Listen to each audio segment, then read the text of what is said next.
আলহামদুলিল্লাহ, বৈষম্য বিরোধী ছাত্র আন্দোলনের বীর শহীদদের স্মরণে আহতদের সুস্থতা কামনায় ওয়াজ ও দোয়ার মাহফিলের হালকায় জিকিরের আজকের সম্মানিত সভাপতি, উপস্থিত প্রধান অতিথি, দিনপ্রিয় ইসলাম প্রিয় যুবক ভাইয়েরা, নতুন বাংলাদেশে নতুন ভাবে আল্লাহ পাক ঢাকার বুকে আমাদেরকে এত চমৎকার একটি আয়োজনে বসার আসার তৌফিক দান করেছেন। সকলে কালিমাতুশ শুকর আদায় করে আলহামদুলিল্লাহ। ঠিক গত মাসের এই সময়টিটাও স্বাধীন থাকলেও গতকাল অর্থাৎ একদিন আগেও আমাদের বাংলাদেশ ছিল স্বৈরাচারীর বাংলাদেশ। আমরা এক মাস হতে চললো, এক মাস হয়ে গেল, আলহামদুলিল্লাহ আমরা স্বৈরাচার মুক্ত হয়েছি। তবে নতুন করে এটাও বলে দিতে চাই, এক স্বৈরাচারীকে বাংলার জনগণ বিদায় করেছে।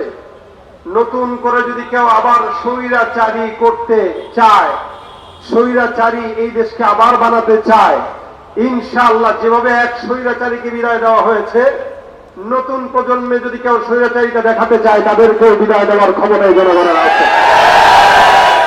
আমরা দেখতে পাচ্ছি অনেক জায়গায়, অনেক স্থানে অলরেডি স্বৈরাচারিতা শুরু হয়ে গিয়েছে, ক্ষমতা না পেয়েও। এজন্য এক কাজ, এক কথা আমরা বলতে চাই, আগামীর বাংলাদেশ যদি গঠন করতে হয়, ইসলামকে বাদ দিয়ে, কোরআনকে বাদ দিয়ে, সুন্নাহকে বাদ দিয়ে, আখলাককে বাদ দিয়ে বাংলাদেশ গঠন করা সম্ভব হবে না। আগামীর দেশ হবে ইসলামের দেশ, আগামীর দেশ হবে শরীয়তের দেশ, আগামীর দেশ হবে খেলাফতের দেশ। এর বাইরে যদি কেউ স্বপ্ন দেখে, সেই স্বপ্ন এই বৈষম্য বিরোধী ছাত্ররা পূরণ করতে দিবে না।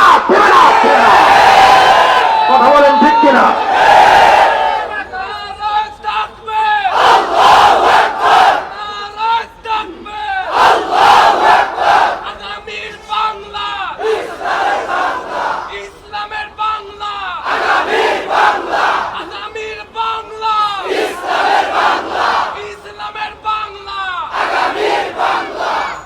কেউ দিল না, সবাই নিল, আমরা যে কলুর বল, সারা বছর নেয় না খবর, নির্বাচনে খুব দরদ। কেউ যদি দরদ দেখাইতে আসে, দরদ নেওয়া যাবে না, কারণ এই দরদ শুধুমাত্র ভোটের জন্য দরদ হয়। ইসলামের জন্য, দেশের জন্য দরদ থাকলে অবশ্যই এদেশে ইসলাম কায়েম করা আমাদের দাবি, ঠিক কিনা বলে বল। কেউ দিল না, সবাই নিল, আমরা যে কলুর বলদ, সারা বছর নেয় না খবর, নির্বাচনে খুব দরদ। দেশে আসেনি না, সব নিয়ে গেছে। আছে কারা? আমরা। আছে কারা? আমরা রাজাকাররা আছি মনে করেন। মুক্তিযোদ্ধারা ভাবছে, কথা কয় না, মুক্তিযোদ্ধারা, তার মানে এই মুক্তিযুদ্ধ আসল না। বলেন কি? বলেন কি? মুক্তিযোদ্ধা নামে বুক ফুলিয়ে খুনি ঘুরে, খাঁটি সব যোদ্ধা সকল না খেয়ে যে কাতরে মরে।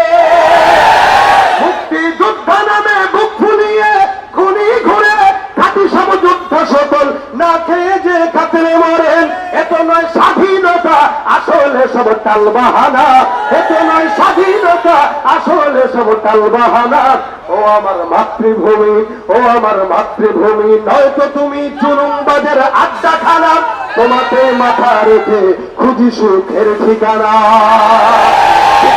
বলেন, এদেশে যারা মুক্তিযোদ্ধা নামে ছিল, এর অধিকাংশই সব রাজাকার। আর আসল মুক্তিযোদ্ধা এখন যারা এখানে বসায়, এরা চেনা গেছে তো। এরা আজীবন বলেছে পলাবো না,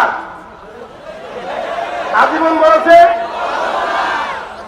আমরা বলেছি নাকি? আপনি বলেছেন? কে বলেছে? কে বলছে? কে বলছে? পলায়া চিৎকার পাইছে, দানার সাথে নাই ভাই। এই জন্য জুলুম কোনদিন স্থায়িত্ব হয় না। যারা এই জুলুম করে, ফেরাউনের লাশ আল্লাহ পাক আয়াত নাযিল করে টিকিয়ে রেখেছেন, ফালইয়াউমা নুনাজ্জিকা বিবাদানিকা লিতাকুনা লিমান খালফাকা আয়াত। আজীবন যারা থাকবে, ফেরাউন যে কি বাটপার ছিল, ফেরাউন যখন মারা যায় মানুষ বিশ্বাস করতে পারতেছিল না, কিরে আসলেই কি মারা গেছে কিনা, কেমনে সম্ভব? ফেরাউন ফেরাউন এভাবে মরছে, আল্লাহ কারে মরছে এটা বিশ্বাস হয় না। আমি লাশটাকে রেখে দেব, তোরা কেন কিয়ামত পর্যন্ত সবাই যেন দেখে যে এটা কেমন ছিল। তা আমাদেরও মাঝে মাঝে বিশ্বাস করতে কষ্ট হয় না? হ্যাঁ, প্রথম সপ্তাহ তো এরকমই ছিল, রাস্তায় ঘুরলে কি কেমনে সম্ভব, এদেশে নাই, এদেশে তা কোথায়? যাদের বাসায় থাকতে চেয়েছে তারা আছে, মেজবান আছে, মেহমান বলায়। মেহমানের তো মেজবানের বাসার থেকে অনুমতি ছাড়া বের হওয়া ঠিক না, কি বলেন? আদবের খেলাফ। মেহমান আমি আপনার বাসায় যাব, আমি বের হওয়ার আগে বলতে হবে ভাই আমি যাচ্ছি, অনুমতি দেন। তো অনুমতি ছাড়া যদি চলে যায়, সব কথা বলা যায় না, মনটা সব কথা বলা যায় না। এই জন্য কিছু জিনিস আগে বলতে পারতাম না, এখন তো বলা যায় নাকি? এখন আর কোন সমস্যা আছে? আগে কথা বললে দেখা লাগতো কে আছে, ও আচ্ছা, আগে যদি বলতে গেলাম বাইরে কে আছে দেখা লাগতো কিনা, এখন আর দেখার টাইম, দেখার টাইম। তবে এই নাইটাকে স্থায়িত্ব করার জন্য ইসলাম দরকার, এই নাইটাকে স্থায়িত্ব করার জন্য কোরআন দরকার। আপনি যদি কোরআনকে বাদ দিয়ে এই নাইটা রাখতে চান, আমি বলবো এই নাই থাকবে না, আবার আন্দোলন শুরু হয়ে যাবে, আবার এই কলমাস পুরানো হবে। হয়তো এই সুযোগ বাংলার জমিনে দ্বিতীয়বার দেওয়া যাবে। এই জন্য যারা এখনো নতুন বাংলাদেশ করার স্বপ্ন দেখেন, আওয়াজ তুলতে হবে, কোরআনের বাংলাদেশ গড়তে চাই, ইসলামের বাংলাদেশ গড়তে চাই। আল্লাহ পাক আমাদের এই দেশকে কবুল করুন, বলেন আমিন। তো ভাই কথা আমি আগেই বলেছি, যেহেতু রেজাল্ট আমি জানি এখানে আমি আর পীর শামসুর, যেহেতু আমার বন্ধুবর রেজাল্ট সাহেব আপনাদেরকে গুরুত্বপূর্ণ বয়ান শুনিয়ে গেছেন, ওনার পরে বয়ান আর হয় না। এই কারণে আমি আপনাদের সামনে গুরুত্বপূর্ণ কোনো কথা না, ভাঙাচোরা কথা বলবো। যেদিকেই কথা যায় যাক, যে কথার থেকে আমি উপকৃত হতে পারি ওই কথাগুলো আমরা নেব ইনশাআল্লাহ। এটা রবিউল আউয়াল মাস শুরু হয়েছে, এদেশে অনেক মানুষ সবাই মহব্বত করে রসুলকে, কোটি কোটি মানুষের ভিতরে যারাই মুসলমান সবাই রসুলকে মহব্বত করে। কিন্তু মহব্বতের ভিতরে কিছু ভুল থাকার কারণে মহব্বতটা ভালো জায়গায় হয় না, মহব্বতটা ইবাদত হয় না, গুনাহের কারণ হয়ে যায়। মহব্বত করার জন্য মহব্বতের শান দরকার আছে জানা, মহব্বতের সিস্টেম জানা দরকার আছে। বউরে মহব্বত করে যদি কেউ মা ডাকে থাকবে, ঠিক রসুলকে মহব্বত করে যদি কেউ আল্লাহ বলে ফেলে, ইসলাম আছে, দিন আছে, ইমান থাকবে। সুতরাং এই মহব্বতের লেভেলটা জানা উচিত। সারা দুনিয়াতে আল্লাহ পাকের পরের স্থান যান, তিনি হচ্ছেন মুহাম্মদ রাসূলুল্লাহ সাল্লাল্লাহু আলাইহি ওয়াসাল্লাম। একবার পড়ছেন 10টা রহমত নাযিল হয়ে গেছে, রাসূল সাল্লাল্লাহু আলাইহি ওয়াসাল্লাম একবার পড়েছেন 10টা গুনাহ মাফ হয়ে গেছে, একবার পড়েছেন 10টা সম্মান বুলন্দ হয়ে যাবে। শুধু তাই না, নবী বলেন কেউ যদি বেশি দুরূদ পড়ে, আকসারুহুম আলাইয়া সালাহ, কেউ যদি আমার উপরে বেশি দুরূদ পড়ে তা আমার উপরে ওয়াজিব হয়ে যায় তাকে সুপারিশ করে জান্নাতে নিয়ে যাওয়া। শুধু তাই না, কেউ যদি রাসূল সাল্লাল্লাহু আলাইহি ওয়াসাল্লামের সাথে জান্নাতে, রাসূল বলেন কেউ আউলান নাসি বি ইয়াউমাল কিয়ামা, কেউ যদি কিয়ামতে আমার পাশে থাকতে চায়, মনে করেন আমি আপনাদের বাসিন্দা, কেন আমার বাসা সাইনবোর্ড, আপনাদের বাসা কোথায় শনিয়াত্রা কাজলা, আমার বাসা কোথায় সাইনবোর্ড, তার মানে আপনারা আমার প্রতিবেশী। অনেকে বলে আরে অমুকের বাসা তো আমার পাশে, বলে কোথায়, আমি থাকি সানারপার, হুজুরে থাকে সাইনবোর্ড, আমি থাকি রায়েরবাগ, উনি থাকে সাইনবোর্ড। আর কেউ যদি আমার বাসার পাশের বাসা থাকে তাহলে আমার পাশের বাসায় তুমি থাকে, ও তাই, আচ্ছা। কেউ যদি আমার উপরে থাকে তাহলে আমার পাশেই তো, আপনার সাহেবের ফ্ল্যাট আমার উপরে, আমি থাকি 3 তলায়, উনার ফ্ল্যাট হলো 7 তলায়, তাহলে কাছে না? কথা কয় না, কাছে না? আর কেউ যদি আমার পাশের ফ্ল্যাটে থাকে, আমার এই ফ্ল্যাট তার এই ফ্ল্যাট, কেউ যদি আমার পাশের ফ্ল্যাটে থাকে সে বলবে আরে তার ঘর আমার ঘর তো একসঙ্গে। নবী বলেন কেউ আমার পাশে আছে, কে? রাসূল বলেন আমার পাশে যে ঘরটা ওই ঘরে সে থাকবে। আউলান নাস বি ইয়াউমাল কিয়ামা আকসারুহুম আলাইয়া সালাহ, এই দুনিয়াতে বেশি পরিমাণে আমার উপর দুরূদ পড়বে, আমার পাশের ঘরে জান্নাতে সে থাকবে। তাই গর্বটা কি কম না বেশি? একদম মিলাদুন নবী করতে করতে জান ফানা ফানা করে ফেলায়। দুরূদ শরীফ জিজ্ঞাসা করেন, একটা দুরূদ পড়তে পারে না। দুরূদ ইব্রাহিম পড়তে পারে না। রাসূল সাল্লাল্লাহু আলাইহি ওয়াসাল্লাম অসংখ্য দুরূদের ছোট্ট একটা দুরূদ পড়তে পারে না। পারে কি? ইয়া নবী সালাম আলাইকা। সুন্দর, এটা পড়তে আমাদেরও ভালো লাগে। রাসূলের উপরে সালাম পৌঁছান, ঠিক আছে, কিন্তু আকীদাটা কি নিচ্ছে? এই জন্য ইবাদতকে মহব্বতের ক্ষেত্রে মহব্বতের মাপকাঠি জানা উচিত। আমি ওদিকে যাচ্ছি না, যেহেতু আপনারা সব কথা বলে গেছেন। ইবাদতের মাপকাঠি জানা, মহব্বতের মাপকাঠি জানা উচিত, কতটুকু করলে মহব্বতের লেভেল পজিশনে থাকে। রাসূল সাল্লাল্লাহু আলাইহি ওয়াসাল্লামকে মহব্বত করতে যায় মানুষের কাতার থেকে ফেরেশতা বানায় দেয়, নূর বানায় দেয়। অথচ আল্লাহ পাক রব্বুল আলামিন ফেরেশতাদেরকে নূরের বানাইছেন, জিন্নাতদেরকে আগুনের বানাইছেন। কি দিয়া? আগুন। মানুষকে বানাইছেন কি দিয়া? মাটি। তাহলে আগুন, নূর আর মাটি। তাহলে আল্লাহ পাক রব্বুল আলামিনের হাবিবের উপর আল্লাহ বলেন, লাকাদ জাআকুম রাসূলুম মিন আনফুসিকুম। তোমাদের মধ্য থেকেই তোমাদের নিকট একজন রাসূল এসেছেন, তোমাদের মধ্য থেকে, তোমাদের মতোই। তার মানে আমাদের মধ্য থেকে আমাদের মতো রক্তে মাংসে গড়া মানুষ ঠিকই, কিন্তু পার্থক্য আছে না নাই? আছে না নাই? বর্তমানে উপদেষ্টা মন্ডলী যারা আছেন এরাও মানুষ, আমরাও মানুষ, পার্থক্য। সমন্বয়ক যারা তারাও মানুষ, আমরাও মানুষ, পার্থক্য। কিন্তু এই সমন্বয়কদেরকে 1 বছর আগে কেউ পাত্তা দিছে? কত মানুষ তাদেরকে দেখছে, দামি নেই কে এটা, কিন্তু এখন ছবি তোলার জন্য পাগল। কেন? তার কর্মের কারণে। আল্লাহ পাক রাসূল করিম সাল্লাল্লাহু আলাইহি ওয়াসাল্লামকে একটা আখলাক দিয়েছেন, আখলাকের কারণে রাসূলকে দামি বানিয়ে দিয়েছেন। এই কারণে সারা বিশ্বের ভিতরে সবচেয়ে দামি রাসূল, সব নবীদের চেয়ে দামি রাসূল। নবী বলেন, তখন থেকে আমি নবী যখন আদম নবী হয় নাই। সুবহানাল্লাহ। আল্লাহ পাক রব্বুল আলামিন রাসূলকে এত সম্মানিত করেছেন। আমাদের মতোই মানুষ, কিন্তু পার্থক্য আছে। আমরাও মানুষ, নবী করিম সাল্লাল্লাহু আলাইহি ওয়াসাল্লাম মানুষ, কিন্তু পার্থক্য কোথায়? আমাদের কাছে ওহী আসবে না, নবীর কাছে ওহী আসছে।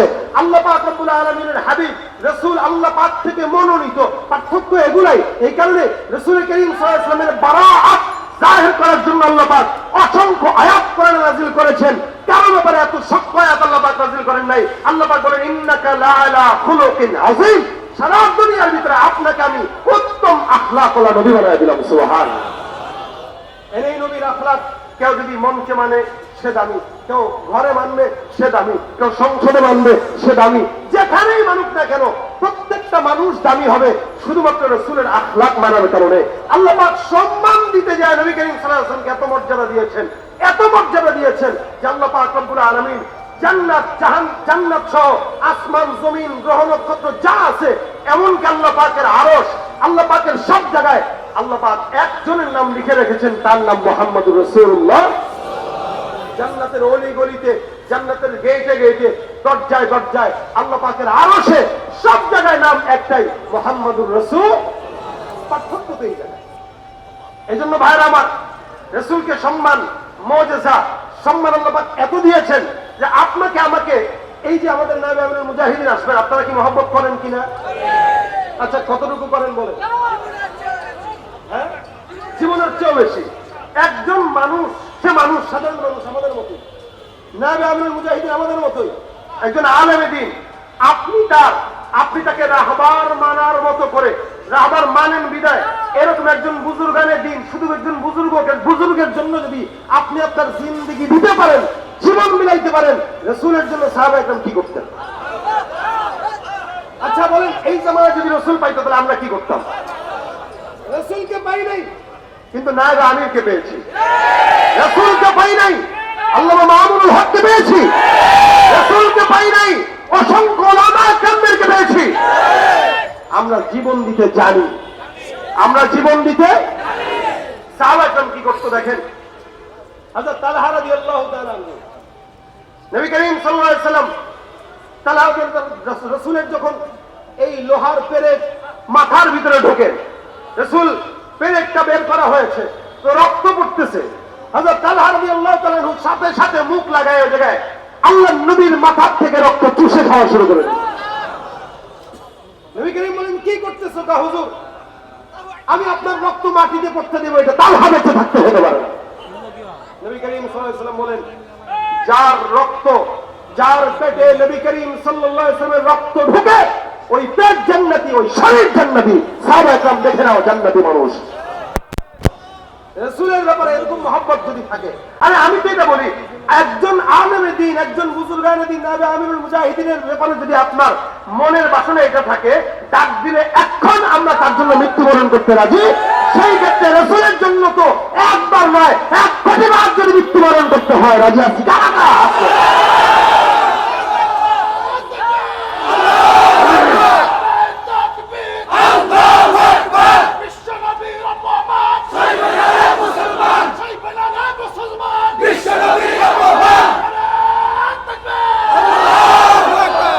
নবীর অপমানে যদি না কাঁদে তোমার মন, মুসলিম নয় মুনাফিক, তুমি নবীজির দুশমন। প্রেমে জীবন দেবে কে আছো নওজোয়ান, পৃথিবীর তুলে সিংহ শবন হও তুমি আগুয়ান। তোমার বুকে ইমানের বল, জবানে আল কোরআন, ভয় কাঁপে কাপুরুষ সব আর নরাধম শয়তান। জীবনের চেয়ে বুকে আছে বেশি নবীজির সম্মান, কেমনে তুই থাকবে বসে হলে তার অপমান। তুমি সাচ্চা মুসলমান, ইমান তোমার ধন, নবীর প্রেমে জাগ্রত তুমি নির্ভীক পালোয়ান। আওয়াজ দিয়া সাচ্চা মুসলমান, ইমান নবীর প্রেমে জাগ্রত তুমি নির্ভীক পালোয়ান। শ্রেষ্ঠ নবীর ব্যঙ্গ করে পাপিষ্ঠ আর বদনসিব, আমরা তাদের ঘৃণা জানাই ধিকে ধিকে ধিকে শতধিক। জাতিসংঘের কাজে কি তবে দর্শক হয়ে থাকবে চুপ, সাম্প্রদায়িক সম্প্রীতি আর যাচ্ছে ভেঙে পাচ্ছে লোক। আজকে যারা কুলাঙ্গারের পক্ষপাতী করছো সব, তোমরা কেউ ছাড় পাবে না, শক্ত ধরা পড়বে ঠিক। কত হবে ধিকৃত হবে বিশ্ব জুড়ে, নিন্দা কুড়াবে জাগলে মুসলমান, জাগলে মুসলমান, সাচ্চা মুসলমান, ইমান তোমার ধন, নবীর প্রেমে জাগ্রত তুমি নির্ভীক পালোয়ান। তুমি সাচ্চা মুসলমান, ইমান তোমার ধন, নবীর প্রেমে জাগ্রত তুমি নির্ভীক পালোয়ান। নিষ্ঠ উদার দয়ার আধার রহমাতুল লিল আলামিন, তার অপমান করেছে যারা দুষ্ট ইতর অশালীন। তার পরশের ছোঁয়া পেল ইউরোপ থেকে সুদূর চীন, তার সামনে কেউ বললে কথা মানবে না তা এই জমিন। কেউ কখনো কোথাও যদি সাহস দেখায় ফের এমন, মুসলিম জাতি সংঘ গড়ে জবাব দিবে বের মুমিন। এরাও করো ওদের গদি, ভুলের ক্ষমা না চায় যদি, জোরে হাঁকো আযান, জোরে হাঁকো আযান। সাচ্চা মুসলমান, ইমান তোমার দান, নবীর প্রেমে জাগ্রত তুমি নির্ভীক পালোয়ান। তুমি সাচ্চা মুসলমান, ইমান তোমার দান, নবীর প্রেমে জাগ্রত তুমি নির্ভীক পালোয়ান। ঠিক না? রাসূলের জন্য জীবন দিতে তৈয়ার ইনশাআল্লাহ।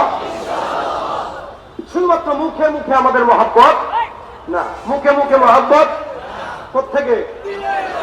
এই জন্য রাসূল কারীম সাল্লাল্লাহু আলাইহি ওয়াসাল্লাম বলেন, লা ইউমিনু আহাদুকুম হাত্তা ইয়াকুনা হাওয়াহু তাবাআন লিমা জিতু বি। যেই সমস্ত আমি নিয়ে এসেছি যেগুলা, যতক্ষণ এগুলা না মানবা ততক্ষণ মুমিন বলা যাবে না। দাড়ি রাখলাম, স্বার্থ আসলো দাড়ি কেটে দিলাম, ধরা খাওয়া গেলাম, দাড়ি সেচে গেলাম, এতদিন ছিলাম দরবেশ। এটা মহব্বত না ভণ্ডামি? আমাদের কোন আলেমে দিনটা ধরা খাওয়ার পরে দাড়ি কাটছে, দরবেশ সাজছে, দাড়ি ঠিক মতো রাখতে পারে না। এই জন্য মহব্বত মুখে মুখে না, মহব্বত কোথায়? যতদিন হায়াত আছে, এই একটা দাড়ির জন্য যদি জীবন দেওয়া লাগে তবু দিব ইনশাআল্লাহ। একটা দাড়ির জন্য রসুলের এক সাহাবী, দাড়ি ছিল একটাই, তো হাঁটতেছে, রসুল দেখে হাসছে, হাসি দিচ্ছেন। সাহাবী মনে মনে কষ্ট, হ্যাঁ রে, আমার এই ছাগলের একটা মাত্র দাড়ির মতো, এই দাড়ি দেখে মনে হয় নবী করিম একটু হাসছে। এই পরের দিন যা সুন্দর করে দাড়ি ছেড়ে ফেলছে। আরেকদিন দেখা হয়েছে, রসুল এবার তার দিক থেকে চেহারা ফিরাই নিচ্ছেন। হুজুর, আপনি আমার দিক থেকে চেহারা ফেরত নিলেন? রসুল বলেন, দাড়ি কোথায়? লা হাওলা ওয়ালা কুওয়াতা। হুজুর, প্রথম দিন আপনি আমার দিকে তাকায় হাসছেন, আমি মনে করছি তো আমার একটা দাড়ি দেখে আসছেন, আমি এটাকে কেটে ফেলছি। রসুল বলেন, আহা, আমি তো এটা তোর দিকে তাকায় হাসি নাই, তোর একটা দাড়িতে হাজার হাজার ফেরেশতা ঝুলতে দেখে আমি হাসছি। আমার দাড়ি কম। মাঝে মাঝে আমি চিন্তা করি যে এখানে একটু কাটবো কিনা, পরে কই না, আমার এই যতটুকু আছে এতটুকুই আল্লাহ পাক হয়তো সন্তুষ্টি ফেরেশতারা বলতেছে। আমার সুবিধা আছে, ওযু করতে গেলে এরকম করা লাগে না। আপনাদের যাদের বেশি দাড়ি, মুখই ধোয়া লাগে মোটামুটি 20-5 মিনিট। আমি খালি এমনি দিয়ে মারি একটা শেষ। তো এটা আমার দুঃখ নাই, কারণ একজন সাহাবীর একটা দাড়িতেও 1000 ফেরেশতা যদি ঝুলতে পারে, তা আমার তো একটা না, আমার 17টার উপরেই আছে। তার মানে দাড়ি একটা হইলেও ফেরেশতা থাকে কি থাকে না? রাসূলের একটা দাড়ি। অনেকে বলে দাড়ি রাখা কি সুন্নাত, অনেকে কি বলে দাড়ি রাখা সুন্নাত না। দাড়ি রাখা কি? এই সুন্নাতের ফতোয়া বাদ দেন, দাড়ি রাখা ওয়াজিব। এটা না রাখলে গুনাহ হবে, এটা না রাখলে শুধু গুনাহ না, দায়মি গুনাহ হয়, দায়মি গুনাহ হয়। দাড়ি রাখা না রাখার দ্বারা দায়মি গুনাহ। নামাজ পড়তেছেন গুনাহ, দাড়ি না রাখার দ্বারা জিকির করতেছেন গুনাহ। কেন? এটা ওয়াজিব তরক করার কারণে প্রতিনিয়ত গুনাহ হচ্ছে, রাসূলের কলিজায় তীর মারতেছেন আপনি। এজন্য মুখে মুখে যারা দাবি করে এদের দাড়ি থাকে না, কিন্তু দাবি করে আশিকে রাসূল। আমি বলবো, যে ব্যক্তি দাড়ি কেটে আশিকে রাসূল দাবি করে, যে ব্যক্তি তুমি মাথায় না দিয়ে আশিকে রাসূল দাবি করে, যে ব্যক্তি নামাজ না পড়ে আশিকে রাসূল দাবি করে, নামাজের আগের পরের সুন্নাত না পড়ে আশিকে রাসূল দাবি করে, আশিকে রাসূল না, ও হলো শয়তানের রাসূল, ও হলো আশিকে শয়তান, আশিকে শয়তান। কেন? ও শয়তানের আশিক হওয়ার কারণে ও রাসূলের আখলাককে নিতে পারে নাই, কিন্তু শয়তানের আখলাকটা ঠিকই ঢুকে আছে। এই জন্য মহব্বত রাখতে হয়, রসুলের সঙ্গে মহব্বত রাখবো সাহাবা আজমাইনদের মতো। আরেক সাহাবীর মহব্বত দেখেন কেমন। রসুল একটা মজলিসে বসে, যে আমরা যেরকম মজলিসে বসে এরকম একটা মজলিসে বসার পরে নবী করিম সাল্লাল্লাহু আলাইহি ওয়াসাল্লাম বলতেছেন, এই সাহাবা আজমাইন শুনো, আমার কাছে তোমাদের যদি কারো পাওনা থাকে আমাকে বলো। আজকে পাওনার দিন, কারো থাকলে বলতে পারো। এক সাহাবী বলেন, ইয়া রাসূলুল্লাহ, আমার কিছু কথা আছে। তো বলো। আপনি আমাকে একদিন পিঠে একটা আঘাত দিয়েছেন, আমি সেটা দিতে চাই। কাউকে আসো, হুজুর ঠিক আছে। রাসূল সাল্লাল্লাহু আলাইহি ওয়াসাল্লাম তার হাতে লাঠি দিয়েছেন। সাহাবা একদম তাকায় আছে, চেহারা চোখ বড় করা, কত বড় বেয়াদব হইলে নবী করিম তাকে একটা আঘাত দিয়েছে, সে আঘাত দিবে, কিন্তু কিছু বলতে পারতেছে না। একটা দিকে ফিস করে কয়, এটা কি পাগল হয়েছে, এটা কি শুরু করছে, রাসূলকে মার দিবি? রাসূল বলে, এই ফিসফিসানি বন্ধ, আজকে প্রতিশোধ নেওয়ার দিন, আমি অনুমতি দিছি, তাকে আসতে দাও। সে সামনে আসছে লাঠি নিয়ে। নবী করিম সাল্লাল্লাহু আলাইহি ওয়াসাল্লামকে বলে, হুজুর লাঠি নিয়ে আসছে, আঘাত দেবো। তুমি তো দাও। এমনি তো না। বলে কেমনে? তা আমাকে যেদিন পিঠে বাড়ি মারছিলেন আমার গায়ে কোনো কাপড় ছিল না, তা আপনার যে পিঠে চাদর আছে, চাদর তো সরাইতে হবে রাসূল, না তো ইনসাফ হবে না। সুবহানাল্লাহ। গায়ে আচ্ছা বলেন, উদাহরণত আমাদের পীর সাহেব যদি কাউকে বলে যে ভাই প্রতিদান দাও, আর আপনি যদি মুরিদ উঠা করেন, হুজুর আপনার গায়ে জামাটা খুলতে হবে, বাড়ি একটা দেবো, পন্ত দেখে এই পাগলা তো উঠে লাঠি দিয়ে সরাই দেবে। কথা ঠিক কিনা বলেন? কথা ঠিক কিনা বলেন? নবী করিম বলতেছেন, এর সুযোগ দাও।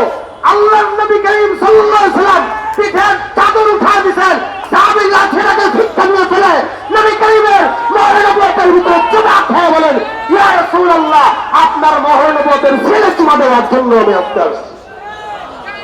রাসূল করিম সাল্লাল্লাহু আলাইহি ওয়াসাল্লাম চাদর উঠায় দিয়েছেন, রাসূল চাদর উঠায় দিয়েছেন। আল্লাহর নবী সাল্লাল্লাহু আলাইহি ওয়াসাল্লামের সাহাবী রাসূলকে জড়ায় ধরে রাসূলের এই মাস বরাবর যেই চিহ্ন ছিল মহরে নবুয়তের চিহ্নের ভিতরে চুমা খেয়ে বসছেন। নবী করিম বলেন, কি করলো তুমি এটা? সাহাবীরা দিয়া বলতেছেন, ইয়া রাসূলুল্লাহ, আল্লাহর কসম করে বলি আমি সাহাবী হইতে পারি, আমার কাছে জান্নাতে যাওয়ার কোনো ওসিলা নাই। নবী, আমি কিয়ামতের ময়দানে আল্লাহর কাছে বলতে চাই, আল্লাহ আমার এই ঠোঁট বড় দামি ঠোঁট, কেন? রাসূলের মহরে নবুয়তের সিল মোবারকে আমার ঠোঁটের সম্পর্ক আছে, হয়তো আমার আল্লাহ পাক এই উসিলা দিয়ে আমাকে জান্নাত দিয়ে দিবেন। নবী করিম সাল্লাল্লাহু আলাইহি ওয়াসাল্লাম বলেন, তোর ঠোঁটে আমি রাসূলের মহরে নবুয়তের চিহ্ন যেহেতু লেগে গেছে, আল্লাহ তোকে অবশ্যই জান্নাত দান করে দিবেন। সুবহানাল্লাহ। এটা ছিল রাসূলের প্রতি সাহাবা আজমাইনদের মহব্বত। আপনার আমার মহব্বত কি? ধান্দার মহব্বত।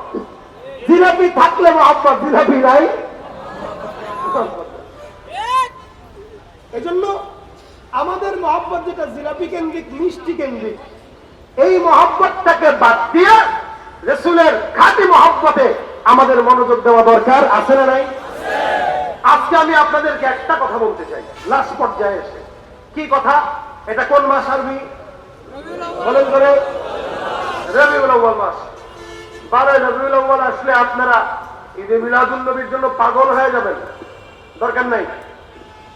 সারা মাস ব্যাপী রবিউল আউয়াল মাস হিসেবে রাসূলের একটা সিরাতে ইবনে হিশাম হোক, অন্য সিরাতের কিতাব হোক, যেগুলো সংক্ষেপ, আর রাহিকুল মাখতুম কিনতে পারেন, এই সমস্ত কিতাবগুলো এই মাসে আপনি পড়েন। নবীর জন্মদিনের মাসে নবীর সিরাত নিয়ে পড়াশোনা করেন, এটা 1 নম্বর কাজ। পারবেন? কথা কয় না, পারবেন? রাসূলের সিরাতের মাসে সিরাত নিয়ে পড়বেন। 2 নম্বর আমল, আজকে থেকে নিয়ত করবেন, এখন থেকে নিয়ে এই সারা মাস ব্যাপী নবী করিম সাল্লাল্লাহু আলাইহি ওয়াসাল্লামের একটা আমল করবো, সেটা দুরূদের আমল। কিসের আমল বলেন? আজকে থেকে করব পুরা রবিউল আউয়াল মাস। ইনশাআল্লাহ রবিউল আউয়াল মাসে আল্লাহ রাসূল আপনাকে স্বপ্ন দেখা দিবে। বিশ্বাস হয়? দুরূদের আমল বেশি বেশি করবেন, নবী স্বপ্নে আপনাকে দেখা দিবে। দুরূদের আমল করব, দুরূদের এই 2টা কাজ করবেন ইনশাআল্লাহ। ইনশাআল্লাহ, কথা জোরে কয়, আস্তে কয়, ইনশাআল্লাহ। আল্লাহ পাক তৌফিক দান করে বলেন আমিন। আজকের এই মাহফিলটা থেকে যাওয়ার পরে কেউ যদি 2টার একটা কাজ করতে পারেন, তাহলে মাহফিল কামিয়াব। এরপর আমাদের পেশ হুজুর আসবেন, চলে রওনা দিচ্ছেন, চলে আসবেন ইনশাআল্লাহ। আমি আপনাদের কাছে আজকের এই মাহফিলের একটা, যদিও দেশের অবস্থা খারাপ, ব্যবসা বাণিজ্যের অবস্থা খারাপ, খুবই কষ্টে আছেন আপনারা, এটা আমরা জানি। এদিকে বিশাল বড় একটা ধকল আমাদের উপর দিয়ে গেছে, বন্যা। এরপরেও আমি জানি এখনো যদি বাংলাদেশে আবারও কোনো দুর্যোগ আসে, আপনারাই আপনাদের বাড়ি ঘর বিক্রি করে হলেও আরেক ভাইয়ের সহযোগিতায় লাগবেন। এই মন আলহামদুলিল্লাহ আল্লাহ আমাদেরকে দিয়েছেন, আমরা দেখেছি। নয়তো আজ সুন্নাহ ফাউন্ডেশন থেকে শুরু করে আলহামদুলিল্লাহ আমাদের জাতীয় উলামা ইমাম মাশায়েখ পরিষদ, ইসলামী আন্দোলন সহ বাংলাদেশের অসংখ্য দলেরা অসংখ্য ব্যানারে যেভাবে কোটি কোটি টাকার ত্রাণ দিয়েছে, এটা বেনজির। আলহামদুলিল্লাহ বাংলাদেশের মানুষরা দেখিয়েছে। আমি কিন্তু ওই বেনজিরের কথা বলি নাই, আমি বেনজির কথা বলেছি যে এই বেনজির নজির ছাড়া আমরা দান করেছি। আর আপনারা হয়তো মনে করতে পারেন যে এয়ারপোর্টে কোটি কোটি টাকা পাচার করে তারপরে পলাইছে, নাকি ভুলে গেছেন? ভুলছেন আপনারা, বাঙালি খুব সহজে ভুলে যায়। এই জন্য আপনাদের কাছে বলতে চাই, দেশের এই স্বাধীনতাকে ফিরিয়ে আনতে যারা শাহাদাত বরণ করেছে, এদের পরিবারের খবর কেউ আর রাখছে না। এরা আমাদেরকে দেশ উপহার দিয়েছে, কিন্তু আমরা ভুলে যাচ্ছি। আমরা এখন জবরদখলে ব্যস্ত। মনে রাখবেন, একটা কথা আছে, আসলেই ক্ষমতায় একদল যখন থাকে তখন তাদেরকে চোর বলতে পারি, কিন্তু নিজে যখন ক্ষমতা আসে তখন নিজে আরো বড় চোর হই। কথা বলে না? এই জন্য যারা জবরদখল করতেছে, আমরা তো মনে করি এরা ক্ষমতা আসে আরো বড় চোর হবে। ক্ষমতা না পেয়ে যদি চুরি করে, জবরদখল করে, তাহলে ক্ষমতা পাইলে কি করবে? কি বলেন, ঠিক কিনা? যে যায় লঙ্কায় সেই হয় হনুমান, কারে কি যে বলি ভাই সকলে সমান। পাটা পুতা ঘষা ঘষি দফা সারা মরিচের, নেতাদের গুতাগুতি কাম সারা আমাদের। পাটা পুতা ঘষা ঘষি দফা সারা মরিচের, নেতাদের গুতগুতি কাম সারায় আমাদের। রাজনীতি খেলা খেলে মাছ ভাজে কার তেলে, রাজনীতি খেলা খেলে মাছ ভাজে কার তেলে। জল আসে জল যায়, বারে শুধু গুলশান, যে যায় লঙ্কায় সেই হয় হনুমান, কারে কি যে বলি ভাই সকলে সমান। সকলে আমরা সমান হতে চাই না, আমরা চাই যারা ক্ষমতায় আসবে তারা ভালো হোক, এবং যাদের উপরে ভিত্তি করে এই স্বাধীনতা এসেছে তাদের পরিবারের খোঁজখবর রাখার দায়িত্ব আমাদের আছে কিনা? এই জন্য আহত এবং নিহত পরিবার, আলহামদুলিল্লাহ আমাদের অলরেডি কার্যক্রম শুরু হয়েছে। অলরেডি আমরা সামনে ইনশাল্লাহ এক শহীদের বিবিকে বিয়ের ব্যবস্থা করতেছি, আলহামদুলিল্লাহ। এই জন্য আপনাদেরকেও বলতেছি, আপনাদের সহযোগিতা করা দরকার। আপনারা যারা আছেন আজকে 500 হোক 1000 হোক, আহত পরিবারদেরকে এবং নিহত পরিবারদেরকে 1000 করে 500 করে যতটুকু সম্ভব নগদ দিবেন। এই পরিবারদেরকে সহযোগিতার এই টাকা আমরা ইসলামী আন্দোলন বাংলাদেশের তরফ থেকে আমানত বিশ্বস্ততার সাথে তাদের ঘরে ঘরে পৌঁছে দেব ইনশাআল্লাহ। আপনাদের কি কোনো এই ব্যাপারে সন্দেহ আছে? আচ্ছা বলেন তো, বাংলাদেশে যত জায়গায় চেয়ারম্যান ছিল আলহামদুলিল্লাহ ইসলামী আন্দোলনের যত টুপিওয়ালা চেয়ারম্যান আছে এটা আছে কিনা? বরিশালের জাগুয়ার চেয়ারম্যান মাগরিবের নামাজের পরে ফোন দিয়া ফুটকো দিকে আমার বাসায়, আমি তার বাসায় রেখে আসছি। আমি বলছি ভাই আপনি বসেন, আমি আসছি। কে? আমি বসায় রেখে আমি আসছি। আমি বলছি একটু চিল্লায় আসছি, আপনি থাকেন। তাহলে আমি কদিন আগে তারা বলতেছি কি চেয়ারম্যান থাকবো না যাইবো, আমি কি চোর বেটা? চোর হইলে না থাকতে পারতাম না, বরং যাওয়ার পরে আরো দায়িত্ব বাড়ছে। দায়িত্ব আমার মাগুরার চেয়ারম্যানকে আমি ফোন দিয়ে বলছি কি খবর, চেয়ারম্যান আসে না গেছে? ভাই চেয়ারম্যান আরো বাড়ছে। আলহামদুলিল্লাহ, চোররা বিদায় হয়, আমানতদারীরা থেকে যায়। এই জন্য আপনাদের আমানতের বিশ্বস্ততা আমাদের উপরে রাখতে পারেন। ইনশাআল্লাহ টুপিওয়ালাদের কাছে যদি দায়িত্ব দেন, ইনশাআল্লাহ আমানতের খেয়ানত হবে না। হ্যাঁ, দুই একটা যদি হয় সেটা ভিন্ন, এটা সব জায়গা হইতে পারে, কিন্তু ইনশাআল্লাহ এ পর্যন্ত যারাই আছে কারোর ব্যাপারে কোনো বিচার নাই। আমাদের কিন্তু একটা বিচারের জায়গা আছে, আমাদের বিচারের জায়গা আছে। বরিশালে হেদায়েতুল্লাহ আজাদী সাহেবকে কাছে রেখে নায়েবে আমির মুজাহিদিন বলেছিলেন যে আজাদী যদি 2 নম্বরই করে বিচারের জায়গা আছে। বিশ্বাস বলছিলেন কিনা? তাহলে এই বিচারের জায়গা আছে। সুতরাং যদি কেউ ভুল করে সোজা বলবেন যে হুজুর আপনার চেয়ারম্যান এগুলা করতেছে। চেয়ারম্যান বলবে, পীর সাহেব বলবে ঠিক আছে চেয়ারম্যান দরকার নেই। কি বলেন, ঠিক না? এই জন্য আমাদের উপরে বিশ্বাস রাখতে হবে। শুধু ইসলামী আন্দোলনের কথা বলবো না, আমি তো বলতে চাই বাংলাদেশকে ইসলামী রাষ্ট্র করতে গেলে বর্তমানে ইসলামী আন্দোলন সহ যত দল আছে প্রত্যেকটা ইসলামী দলের ঐক্য জোট হওয়া দরকার। সমস্ত ইসলামী দল এককভাবে ঐক্য গঠন করে বাংলাদেশের ভাগ্যাকাশে কোরআন সুন্নাহর আলো অবশ্যই আনার জন্য এই ঐক্য জোট হওয়া দরকার। ঠিক কিনা বলে?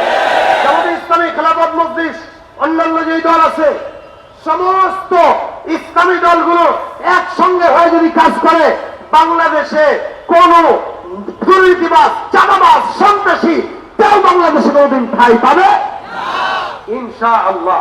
এই জন্য আপনাদের সহযোগিতা কামনা করছি আমরা। আজকের এই মহফিলে আমি দেখতে চাই কারা কারা আছেন 1000 করে 500 করে দিবেন শহীদ আহত পরিবারদের জন্য। একটু হাতটা উঠাই দেন আমাদের স্বেচ্ছাসেবক ভাইরা। মন চাহিলেই যখন যেটা চেষ্টা নয় তো কারো বাপের ভিটা করবে, মন চাহিলেই যখন যেটা চেষ্টা নয় তো কারো স্বামীর ভিটা করবে, মন চাহিলেই। একটা বলবো কেন? চেষ্টা লক্ষ মায়ের ইজ্জতের দামে কেনা, মাটিতে মিশে আছে লাখ শহীদের রক্ত কণা। লক্ষ মায়ের ইজ্জতের দামে কেনা, মাটিতে মিশে আছে লাখ শহীদের রক্ত কণা। শহীদের রক্তের দামে কেনা মোদের সোনার ভিটা, সাইদের রক্তের দামে কেনা মোদের সোনার ভিটা। তবে কেন অভ্যাস হলো বিদেশিদের কদম কাটা? চেষ্টা নয় তো কারো বাপের ভিটা করবে, মন চাহিলেই যখন যেটা চেষ্টা নয় তো কারো বাপের ভিটা করবে, মন চাহিলেই যখন যেটা। যে দেশের মাটি থেকে গন্ধ আসে ওই কালেমা, সে দেশের আকাশ ছুঁয়ে রয়ে দাঁড়িয়ে কত মিনার। যে দেশের মাটি থেকে গন্ধ আসে ওই কালেমা, সে দেশের আকাশ ছুঁয়ে রয়ে দাঁড়িয়ে কত মিনার। আজানের সুরে সুরে জীবন যাদের বেড়ে ওঠা, আজানের সুরে সুরে জীবন যাদের বেড়ে ওঠা, সে দেশে আজকে কেন নাস্তিকতার ঘনা ঘটা? চেষ্টা নয় তো কারো বাপের ভিটা করবে, মন চাহিলেই যখন যেটা চেষ্টা নয় তো কারো বাপের ভিটা করবে, মন চাহিলেই যখন যেটা। ঠিক কিনা? যারা আজ চিল্লাইতেছেন স্বাধীনতা স্বাধীনতা, দেশ নয় তাদের আগে তাদের লাগে মাথা ব্যথা। আসলে মোদের হলো বদনসিবার কপাল ফাটা, আসলে মোদের হলো বদনসিবার কপাল ফাটা। তাই যায় বারে বারে তাদের হাতে ক্ষমতাটা, তাই দেই বারে বারে ওদের হাতে ক্ষমতাটা। চেষ্টা নয় তো কারো বাপের ভিটা করবে, মন চাহিলেই যখন যেটা চেষ্টা নয় তো কারো বাপের ভিটা করবে, মন চাহিলেই যখন যেটা।